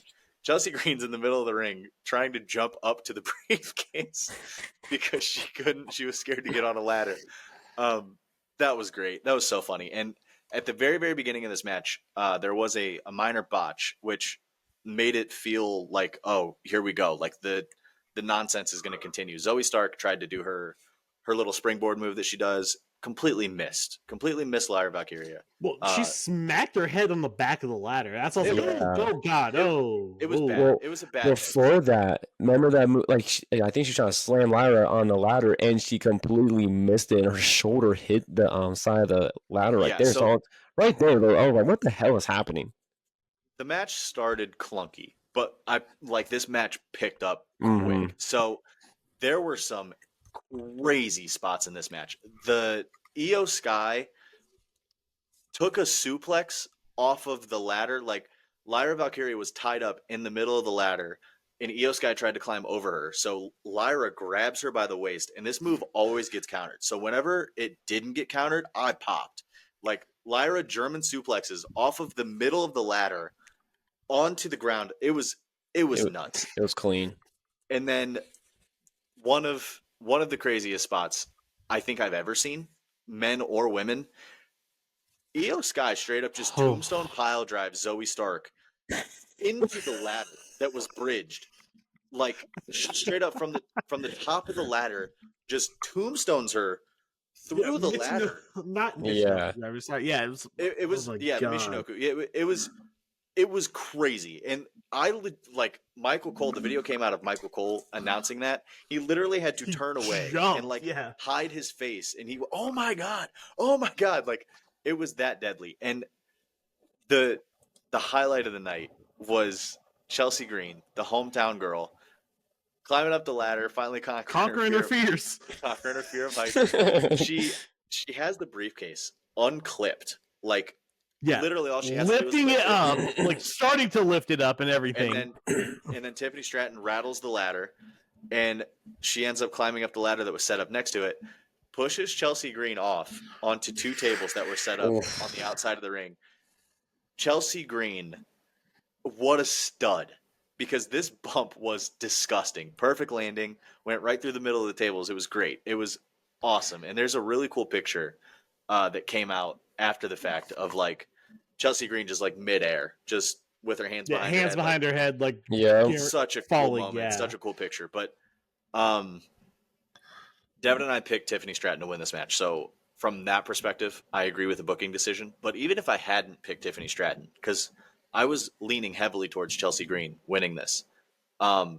Tiffany Stratton's a great choice, in my opinion, to win this match because she has already announced that she's going to completely bedazzle and like spice up this briefcase and make it look like a Tiffany Stratton briefcase. So I'm excited for that. But I think it's becoming pink. I'm telling you that right now. It's going to be pink, bedazzled.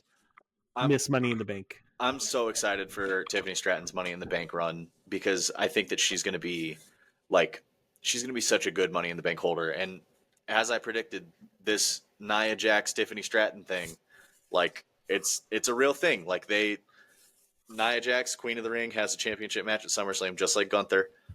So if Tiffany Stratton holds onto this briefcase, it was cashed in at SummerSlam last year for the women. So like, I don't know, could potentially run a story there. And I don't know.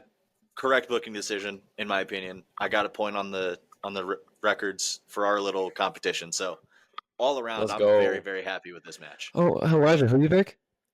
I picked Lyra. It would have been a good one, but it would have been a good one. I'm not mad with Tiffany at all. Like Tiffany Stratton definitely deserves it. This Money in the Bank, I'm very happy with. This ladder match, perfect. I will say this match, dude. It was insane. Like I said, the very beginning was a little clunky, but when they picked up the action, this match saved the show for me. Like, this match was fantastic. I agree. Yeah, I remember there was that one spot with Naomi. She's literally doing the splits on the two ladders. The ladders, yeah. And literally does a DDT. I think it was a tornado DDT on Zoe Stark. And I was like, did she just do that? It was clean too. It was. This was like the most creative female. Scratch that. One of the most creative Money in the Bank matches ever. I'm glad you corrected that because I was going to say the same thing. Yeah, because I was like, no. A lot of this stuff I have not seen any Money in the Bank ladder match. A Michinoku driver through the ladder? Yeah, me neither. Yeah, I'm on the top of the ladder and just bing, the splits in the DDT and like all this other stuff. Did you see Tiffany Stratton kind of ran back the Shelton Benjamin spot where she runs up, not as fast, not as cool, but she ran up the angled ladder to the top rope and hit a swanton to the outside. Like saying Tiffy time. It's Tiffy time. Just does a flip. I hyped her up in our preview episode. But Tiffany Stratton is so good, and and she deserves it. She showed out. She showed out for sure. Some people call her the next Charlotte Flair. And that kind of pissed me off a little bit. She's her own wrestler. Well, she's her own wrestler. With booking wise, my bad. Like, Because No. Charlotte already has 14 No. world championships. I was like, yo, y'all got chill. Disagree. I disagree too. It pissed me off actually. I was like, I yo. don't know, man. I'm really high on Tiffany Stratton. I could see her getting to 14. No. Absolutely. Well, I don't think she's gonna get to 14 because she'll have long title reigns. It won't be like she wins, she lose, Yeah, she wins, she lose. Yeah, It's not the Vince McMahon era anymore. That's more. Yeah, That it's is a not very- like That's she's long gonna hold gone. on to the women's championship and lose it in 3 months. Yeah, Oh, you're she's gonna right. win it back and then lose it in 2 weeks. So Yeah. this one's a That's a really 6 month good point. reign, and that's gonna be a lot better, right, guys? Like, no, she'll be a multiple time women's world champion. For sure. But she's going to hold on to it. If she wins it, she's holding on to that for a hot minute. The same thing we said about Braun Breaker being the future of the men's, like the future of the company. Like Tiffany Stratton is that for the women. I wholeheartedly down. believe that. Like she's going to be on our TV screens for the next 15 years, just always draped in gold, always in main event storylines. Like I'm very excited to see where Tiffany Stratton goes in her career. But unless you guys had anything to add on to this match, move on to the main event. Yeah, just a banger. Just a banger. Absolute banger.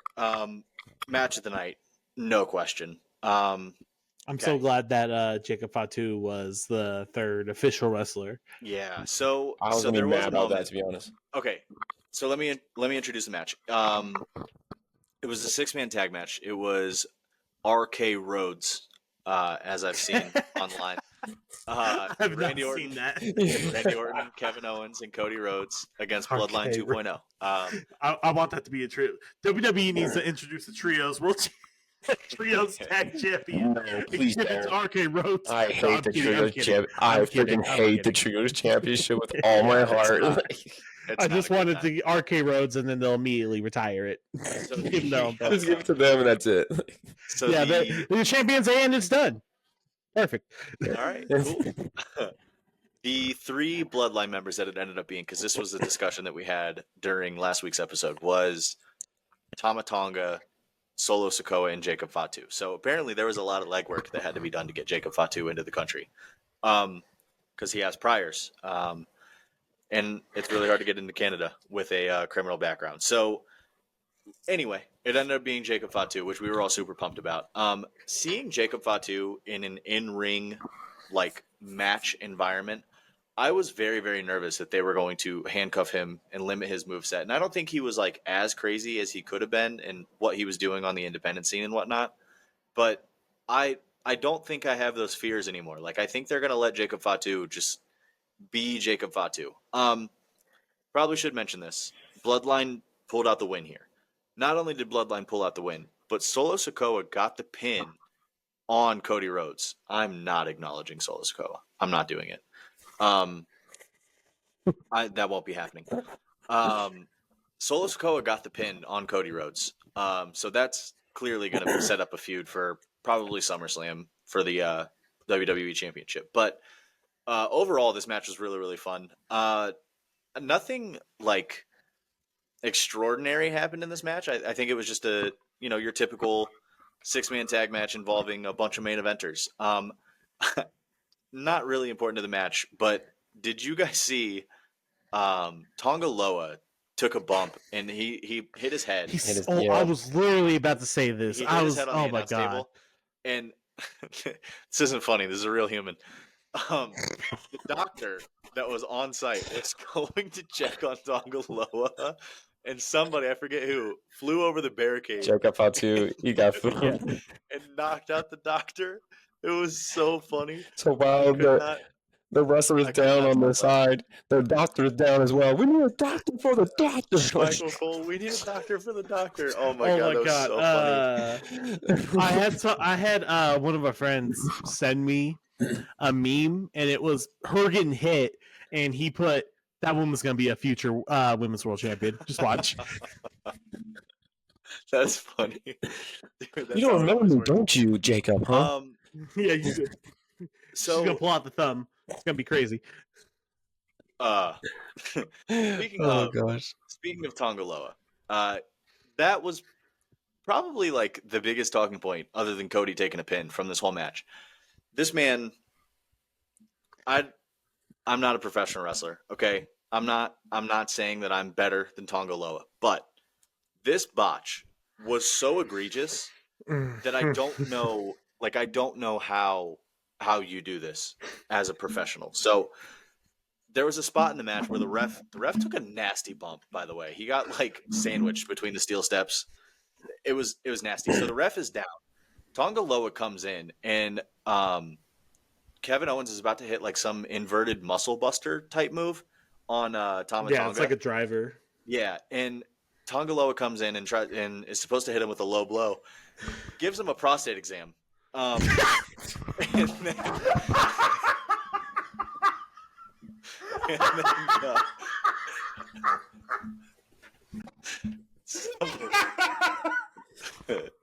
Mr. Lowe, you're on. We need your yearly checkup, please. Yeah. So instead of hitting him with a Poor low Kevin. Poor Kevin. Like he's over here, like, oh my, damn, bro, you're supposed to. Like not mean that. Yeah, no, that's the situation. He fucking thumbed him. He learned how to thumb He from thumbed Solo. him. Oh my gosh. He was checking his oil. Big Red's so so over there. Yeah, Big Red. We lost Big Red for the rest of the episode. We're like an hour 30 in, so if you're still here, you're a real one anyway. Oh gosh. Oh my fucking god! So, He gave him a prostate exam is wild. That is the perfect way to say that. so listen, it gets better. It gets better. So after the botched low blow, he then successfully low blows Kevin Owens. Are you sure? But then he punches Tonga. Yeah. Are you sure, bro? He fucking uppercutted his Tonga goes, ah, damn, bro. He got punched right in his fucking forehead. He didn't even hit him with the ball. He tickled his asshole and then punched his fucking family member in the face. Kevin had to sell. God damn Kevin it. had to sell somehow. Like, God damn it, bro. Like, all of the videos from Japan where Tonga Loa used to wrestle have now resurfaced, and like they were there when the WWE signed him. They started coming out, and I was like, I'm of the mindset of like, okay, I don't watch New Japan the way I watch WWE, AEW, TNA. Like, I will see clips of New Japan, but like I'm going to form my own opinion of Tonga Loa, right? The videos are true. I like everything I've seen of Tonga Loa is just like not great. It's like my favorite when he's hit. He's always doing Okada. Yeah. He's like, Yeah. and Okada has a. And then his botch 619 where he like tangles himself in the ropes. It's a whole mess with Tonga Loa, bro. I feel bad because you talked before about like how he took like the bump and hit the back of his head on the table. Yeah. I think he might have been actually concussed. Like, I think so too. Imagine going in there like woozy as fuck, and you're like, "Oh, you get Tonga, you gotta do the low blow spot." He's like, All right. and just uppercuts his fucking asshole for some reason. And it's like, oh shit, that's not his balls. Just again, he just feels a forehead on his fist. Oh fuck. Oh god. Wait, let me go a third time. Let me go a third time. Like, I feel so fucking bad. Dude. oh gosh. This is the most in-depth of this match review that you're going to find on the internet. Just so everyone's aware. You're not going to get this kind of content anywhere else. Gave him a prostate exam and uppercutted fucking. Yeah, dude. Did Kevin really get him the balls? I don't think so. He fucking uppercutted. I think the point of this match to kind of get us back on track here. The point of this match was to show everyone that Jacob Fatu fucking uppercutted. That's so fucking. Sorry. Oh. Jacob Fatu is more than just a side act. Like, this man can actually wrestle, and I think that was proven. Someone in the family has to. Somebody. This guy running that online subway. Oh no! Rose gone. Jay left, and Jimmy's hurt. Someone has to step up. The infamous Tonga Loa, step up. If we ever see this man in public, we're screwed. Don't give me a prostate exam. Oh, bro. I'm sorry. He's gonna watch this like, damn, they're talking shit about me. I can't wait to see him. And he's gonna see him on the sidewalk one day. Hey, you three, come here. It's like, dude, that wasn't my balls. Hey, Easy. Watch where you're reaching. Listen, I'm only 25, bro. I got another decade or so with a prostate stamp. Please stop me. Yeah, give him my time. Listen. Time. Solo, the other point of this match was to set up Solo versus Cody for SummerSlam because that's clearly the direction we're heading. Yes, yeah, for sure. The internet is not excited about this match. I personally, I am. I think Solo gets way too much unnecessary hate. Like, yeah, we make the jokes about his lack of aura and like he's not Roman. We get it, but like Solo's good. He's been working on it. That's the whole thing too. Like his aura has grown significantly ever since stepping into this role. Like now, I'm like, oh, he's actually really cool now. I'm excited when Solo comes on the TV now. Like when he's on my TV, I'm excited. Yeah, especially that promo where he finally calls out Roman Reigns and is like, "You embarrassed our family at WrestleMania, so like, if you want to be head of the table, fight me for it, pussy. Come get it." Like, literally. That was his best promo since coming on the main roster. That was his best promo, and it was literally chef's kiss. We are all over the place. We're all over the place with this match. Do either of you two have anything insightful to add to this match? Check Fatu is him. He literally ate that vintage Orton, bro. Like when he hit the DT, he got back up. I brought that up. Okay then. If I'm gonna call out AEW for no selling, I have to call out the WWE. Oh, for sure. No selling that move. I get it. You're trying to build like Jacob Fatu to be like this monster. No selling Randy Orton's middle rope DDT. Like, I don't like that. I don't like that at all. Like that is Randy Orton's. Like there's the RKO. And then Randy Orton's other move is the DDT from the middle rope. Like, you can't no-sell a legendary move like that. I didn't like that. Especially beginning the match, too. But, like, I wish it was more towards the end. It was like WWE 2K logic, where it's like, you don't have enough damage on them yet. Yeah, they'll just pop right back up. The sequence that pops in my head is, I believe it was Orange Cassidy and Penta. I believe were the two. But when it was like 3 straight Canadian Destroyers, this was like a year and a half ago, but it was like Canadian Destroyer, no sell, Canadian Destroyer, no sell, Canadian Destroyer. And it was like, what are we doing? Like that Canadian Destroyer used to be like a deadly move. Yeah, that was a finisher at one point. Like that is a finisher. Yeah. Very protected. And like, the Canadian Destroyer is the new super kick. Yeah, and which is wild, which is crazy because the Canadian Destroyer is like an insane move. But like, if I'm going to be hypocritical of AEW, I don't want to be, critical of AEW. I don't want to be hypocritical and not call out WWE for the same thing. Like, I get what they're trying to do. They're trying to build Jacob Fatu to be like this insane, enforcer of the bloodline. But like, no selling that move specifically, like I just didn't love that. Which it was a little wild. If it happens too much, that's my thing. Like they don't do it. That's just the first time they really done the no sell because that's what they did to like when Fatu made that debut. The kick and he just like ate that shit. Yeah, but see, I was so excited for that. Like I was like, oh, he ate that shit. So I wish they did more like another move maybe.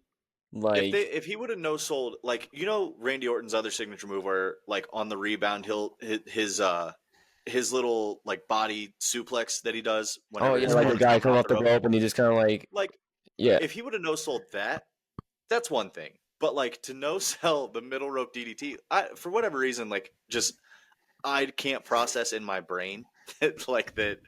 I don't know. It's something that only us like super nerds care about. But at the same time, like I don't know, this shit means something to me, man. I don't know. I didn't love that. I get what they're trying to do, but I don't know. It's real to me, damn it. Yeah, come on. All right, boys. We are all get us out of here. Get us out of here. Roller coaster. Oh my gosh. Bloodline wins. Which we all three progressive predicted. story. They had to win this match. Can I just say? Oh, sorry. Yeah. So I did not mean to interrupt you. No, go ahead. I was just so shocked that Cody took the pin. Like, that I was surprised because I think we also either like one of us had mentioned like, yeah, Cody's not taking the pin. He's not going to win. All 3 of us said that, right? I said Randy would take the pin. Yeah, I Kevin would take the pin. I thought Kevin would take it too. Yep. All right. Bloodline wins. They had to win this match, or else none of this is even believable. No Paul Heyman mention. Like from the Bloodline anywhere. Because he's dead. Well, yeah. R.I.P. Rest in peace, Paul. But I don't know. I'm digging what the Bloodline's doing, dude. Like I love it. A month ago, I was not on it, but I don't know. They're working on me now. I really like what they're doing. Boys, match of the night, women's ladder match. Women's ladder match. Yeah, absolutely. Not even a question. Not even a question. And then, as we all do for every PLE. Sorry, letter grade. I'll start here. I'm gonna go a solid C. This is the worst PLE of the year, but don't hear what I'm not saying. This is better than anything we were getting in the mid 2010s. Okay, this is far superior than anything we were getting. All of the matches were good. I just didn't agree with like 3 of the booking decisions. Not just because I didn't pick it, but like just didn't see the direction that they were going with them. But I'll give it a solid C. This is the lowest ranked PLE of the year, in my opinion. But I still enjoyed the show. It was still a good show. Devin, what are you thinking? I'm a little nice. I got B minus. It was not the best show. I mean, I still enjoyed it though. I think there were some weird decisions out there, but I if you can still have me sit there and enjoy it though, like you did your job, and I think who knows, maybe Triple H was trying to be controversial. I don't know. Maybe he said F it. I don't know, but yeah, it was not the best show, and I think a lot of us fans see this as like a top 5 PLE, so we kind of expected a little bit more maybe. So Yeah. I mean, like you said, the women's Money in the Bank ladder match definitely, I think it definitely saved the show. I have to agree with that. Yeah, absolutely. Big Red, letter grade from you. Funny enough, I was just thinking about this. I'm gonna go in the middle here and say C plus. This is what I was kind of thinking after, like, considering everything. It's unfortunately is their weakest pay-per-view RPLE of the year. Doesn't mean it wasn't like, there wasn't like great moments within it, because like I said, or like you guys said, that women's Money in the Bank match saved it. Like if the women's Money in the Bank match underdelivered, this might have been like a C minus, D plus. Like that, it was not that good, but it definitely saved it. And like, it's just the best way I could probably describe it is it underperformed, because every match had the potential to be amazing, but at least a good 3 of them underperformed, like expectations and everything, which is unfortunate. And hopefully they can bounce back, because like if you look at Money in the Bank compared to Heatwave, it's a fucking A, probably A plus. Oh, that is amazing. So getting outperformed by NXT is very shocking, but at the same time, like give NXT its props, because they've always been like really, really good when it comes to the booking, especially when Sean took over. Whenever Triple H or Sean books NXT, it's amazing. But it's like, I wish it was better, but hopefully this just means they could rebound and bounce back and give us amazing PLE at SummerSlam. So listen. So, sorry, are you guys more upset, like, is the match is bad because of the booking decision, or like the matches itself? Both. The booking. There was some stuff, like, don't get me wrong, there were some booking decisions that were bad, but then also like some of the matches didn't, like, scratch that itch for me. Like Sammy versus Braun Breaker just it wasn't bad, wasn't botchy or anything, just didn't really do anything for me, which I thought it was going to be like damn near match of the night, because they're both amazing workers and like they have the chemistry, as we seen like before and after. It's just for some reason that match didn't really like it. It was okay. See, and the men's Money in the Bank, there were some awesome spots, like because of Carmelo and Andrade, but if you take their spots out of the match, it's okay. Like, it's all right. There were so many spots in that man's match too. Like I'm not saying the women's so that's what I'm saying. Like Carmelo and Andrade saved it. And then the same thing with the Bloodline, where it's like there was some pretty impressive spots, but it was just There were so many spots. What are you talking about? There were so yeah, many crazy spots, bro. And we got so much it Jacob was out too. fine. No, Jacob Fatu. That's what I'm saying. Like, if it wasn't for specific wrestlers, it would have been like a fucking D show, and that's super unfortunate, in my opinion. See, that's where I'm okay. Now that part I'm a little confused because I thought like the men's ladders match. I thought that was really great. All 6 men did their thing.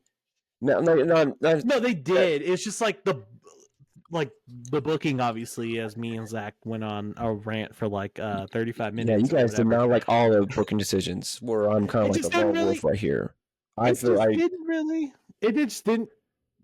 It's like I said, like it just really didn't do much for me. Unfortunately, like I wish it turned better. Yeah, that's why I was just asking because it seemed like you were very upset with more of the booking than the match. So like that's why I was asking, like, did the booking ruin the match for you? Me personally, I am able to separate the booking versus the in-ring action. So like for me, I enjoyed the matches. I think that a couple of them were underwhelming, but like overall, the in-ring work rate of all of these matches was fine. Like it was really, really good. The women's match was fantastic. Yeah, the men's match was great. And the Intercontinental Championship match kind of underdelivered. And then I think that, like I said, Damian Priest, some of his best work of all time. So like, I enjoyed the show. Like I enjoyed it. I watched the whole thing, and I was glued to my TV the whole time because WWE is must see right now. But I think that the booking decisions and like the botch pin in the Damian Priest Seth Rollins match, and then like from like that point for the next like 45 minutes to an hour just felt weird. Like that's exactly what I was saying. Like it just felt, it wasn't doing so.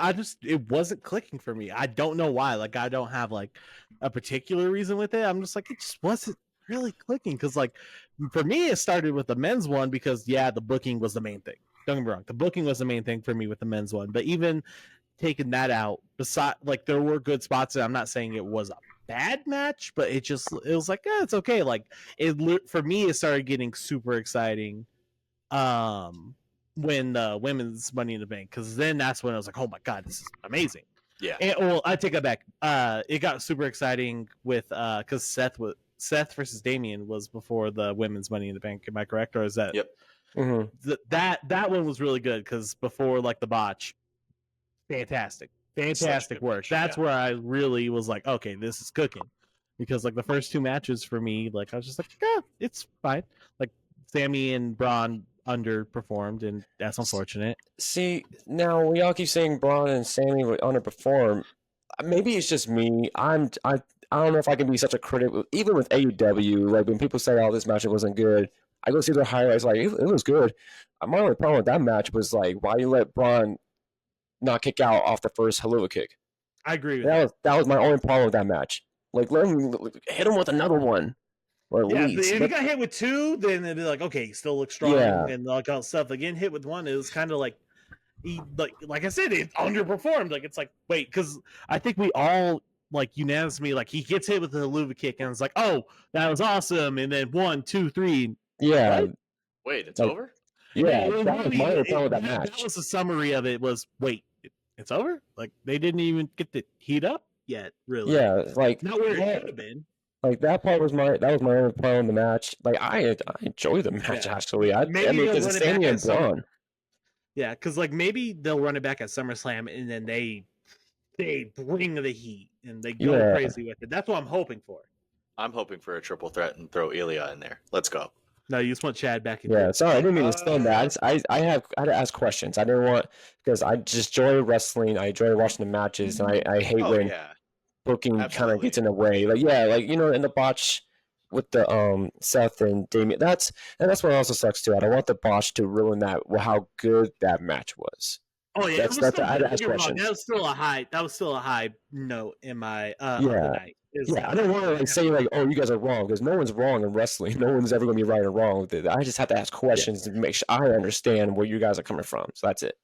The theme of the night is unpopular opinion.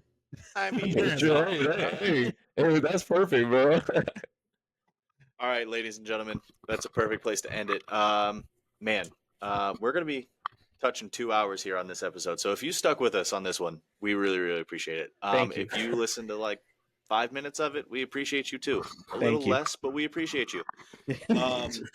Speaking of sticking it through, let's make sure you go subscribe on YouTube, follow us on Twitter, follow us on Instagram, TikTok, Facebook, every social media platform. We got one. We're there. Just seek us out, find us. Make sure you leave a comment. What did you think of the show? What did you think of Heatwave? Heatwave was amazing. Leave us a review on that. Leave a review on that under our video. We're gonna get out of here. Thank you for listening. Thank you for watching, and we will see you next week. See ya. Peace. Peace.